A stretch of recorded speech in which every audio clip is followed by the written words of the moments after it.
મનનો વેગ એ વાયુ કરતાં પણ અધિક છે અને વિચારોના આંદોલનને જાણી શકવા માટેના પ્રયત્નો એ વૈજ્ઞાનિકો સંશોધન કરી રહ્યા છે.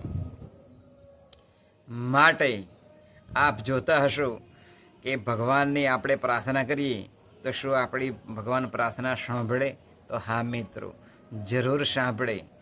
કારણ કે પ્રાર્થના એ વ્યક્તિ અને પરમાત્મા વચ્ચેનો સેતુ છે, પુલ છે.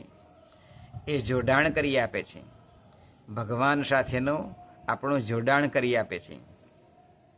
એક વખત મીરાબાઈ ભગવાન જોડે વાતો એ કરતા હતા, ત્યારે વીણા નામની જે સખી હતી એણે પૂછ્યું કે મીરાબાઈ, તમારી પ્રાર્થના, તમારી વાતો શું ભગવાન એ સાંભળે છે?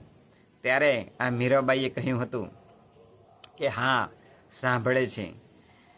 આજે નહીં તો વર્ષો પછી પણ મારી જ્યારે લાયકાત થશે ને ત્યારે ભગવાન એ મને જરૂર એ મારી સાથે વાતો કરશે અને મારી વાતો પણ એ સાંભળે છે.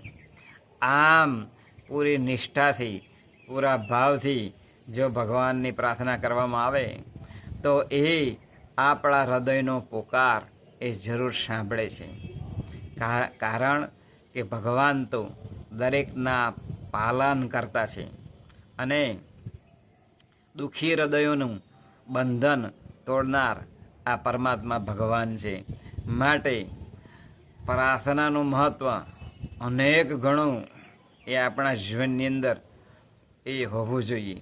આપણા મનને સ્થિર કરવું હોય તો પણ પ્રાર્થના એ ખૂબ અગત્યનું પરિબળ છે.